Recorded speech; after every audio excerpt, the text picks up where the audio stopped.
In school days, I had a friend who was aiming for ordination as well. Like his father, he was an Anglican and he was heading for the Anglican clergy, where he still is. And one Monday morning he came out with this, what his father had preached on. It was what he called Stir Up Sunday. And I thought, that's strange, they normally have the same collects as we do. And then I realized, well, of course, what we have done is we have put on this last Sunday in the new calendar, Christ the King, which of course would be logical, as Christ is the Alpha and the Omega, and it is fitting that he should be seen as judge and victor on the last Sunday of the liturgical year. But then I realized why probably they'd hesitated to do that when it was introduced. This liturgy is very full of allusions to the end of time and to its relevance. And the collect is particularly powerful. Stir up the hearts, hence that phrase, Stir Up Sunday. And apparently his father preached a very stirring sermon, as they're well able to do. Now, this liturgy is, as I say, very eschatological. It's a long gospel, and also the reading from Colossians is very dense. I picked this up this morning. I think it's difficult to get hold of now for some reason, but it's something which is worth, if one can get hold of it, reading and inwardly digesting, because she knows what she's talking about. It's Maria Simma, and she had this gift all her life of being a victim soul for the souls in purgatory, and in consequence had some idea of what was going on in the beyond. And she knew why people got to where they were. And she also knew of the surprises that got them out of what should have been really complete loss, in the sense that the Lord pulled and tugged at the last minute to try and get some tiny spark of merit from their copybook, or somebody to pray for them and bring them just from the fundamental option of no. And in the gospel that is actually in the first of the 3 years in the new calendar read on this last Sunday of the year, we have one particular element which is something one finds again in this book. Remember that scene where Christ, as Supreme King, is sitting in command, rather like Pilate, who commanded and judged him in the judgment seat, even though he was the judge of all. The king sits, the judge sits, and there's no coming back, no court of appeal. He is the Supreme Court. And we hear the power of the word, "Come, you blessed of my Father." Oh, and you know what that bit is. No wonder, actually, how many clergy over the Catholic globe on this day will perhaps be tempted not to read the second part of that gospel if they're doing the new calendar. There is, therefore, authority in this word. My words will not pass away, no matter what actually is being done in this world, even in the highest places. The last word is yet to come. Now, when one sees a soul departing, is it not true that the attention of the family immediately goes to tidying up the body, kissing the face, and so on? And while the wake is going on, one, as it were, feels that it's to the body that one is paying one's respects. Well, one can't see a thing of the real drama going on at that point. That soul is heading on a long, long journey, that journey over which no traveller returns, alone.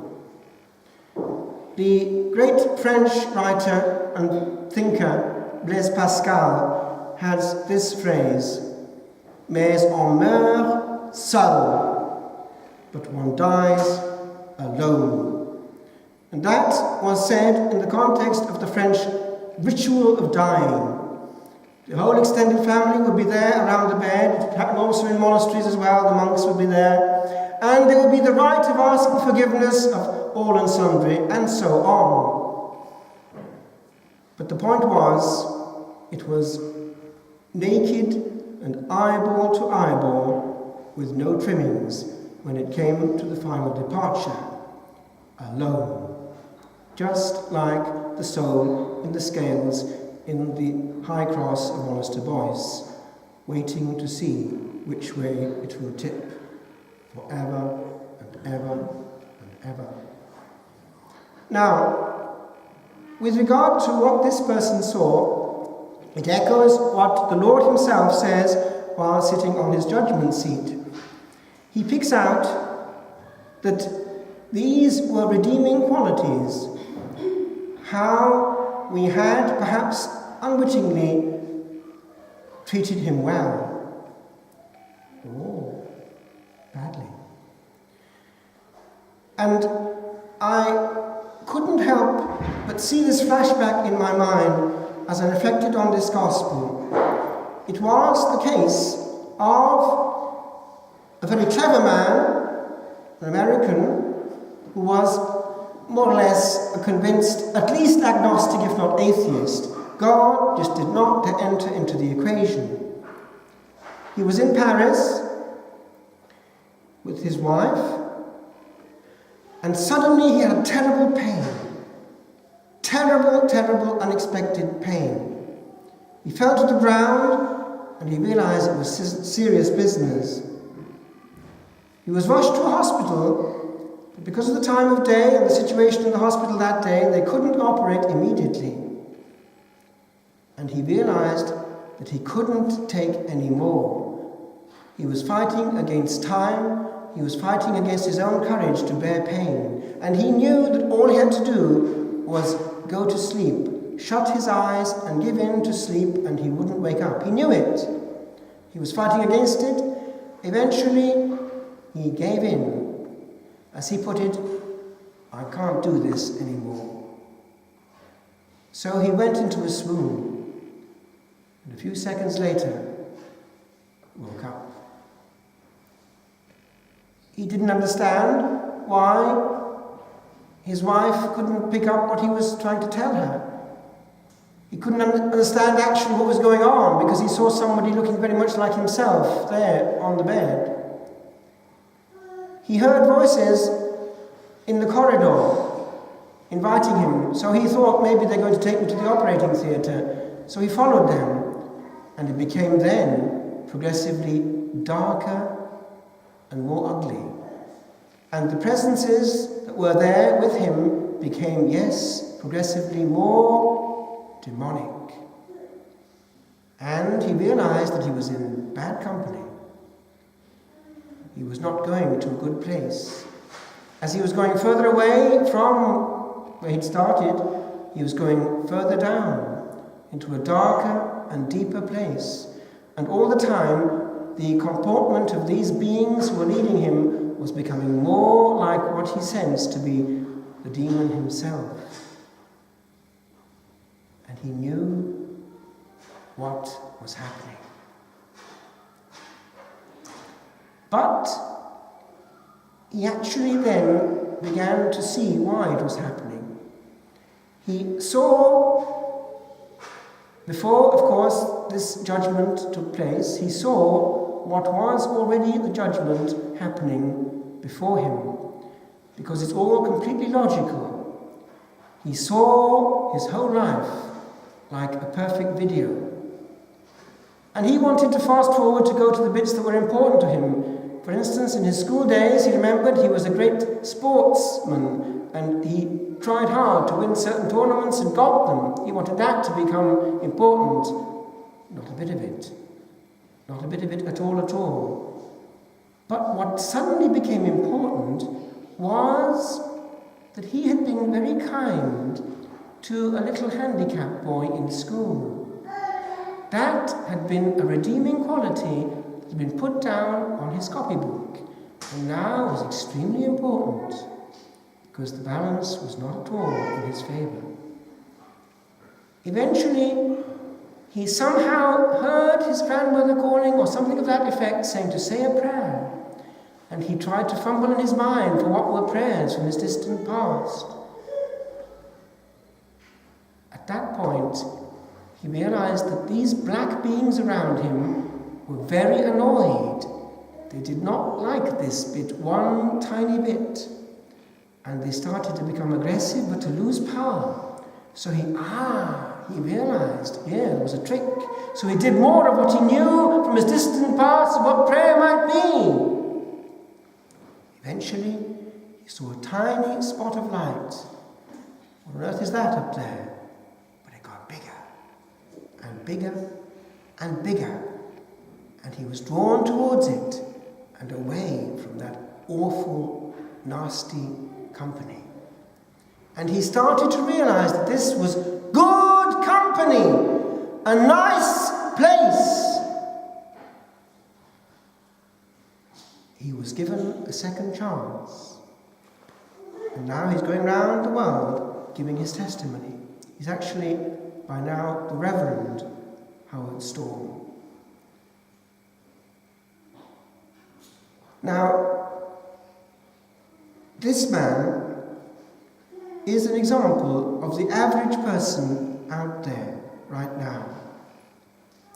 Most people cancel the beyond and are actually fond of different doses of bad company. The person who easily uses swear words, blasphemous words, aggressive words, who exposes himself to the company of the same, either in the pub culture or on the box, is happy to be in a certain company.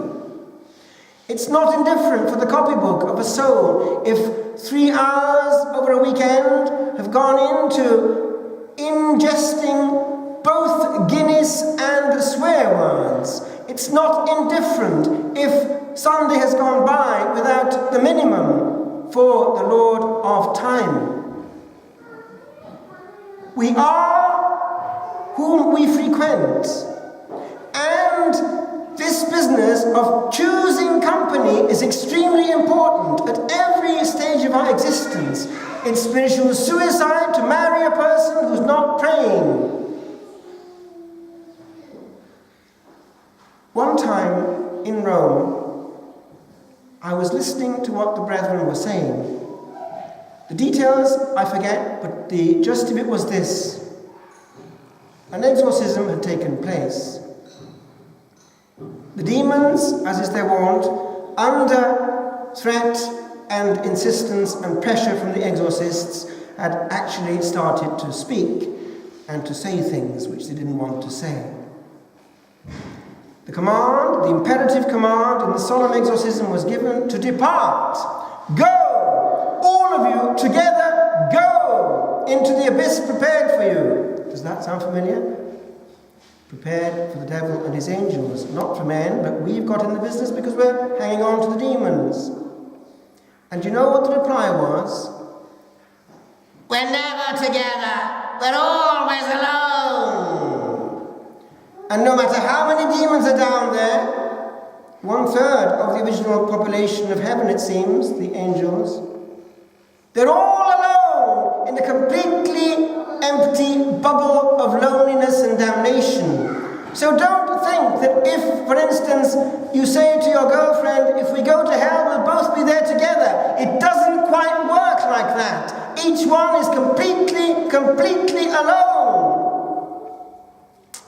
Whereas, on the other side, come, you blessed of my Father, inherit. There it's a whole inheritance shared, and bliss shared is something hugely ecstatic. You've got there too. Just think what it is to meet your friends safe and sound on the other side. I just finished, my friends. On this last Sunday of liturgical year, think about time.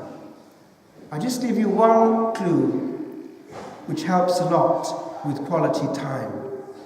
It's the trick of not inquinating it contaminating it with too much. Just listen to what the Imitation of Christ says about the trick of going through the day. First, keep thyself in peace, and then shalt thou be able to bring others to peace. A peaceable man does more good than one that is very learned. The passionate man turneth even good to evil, and readily believeth evil.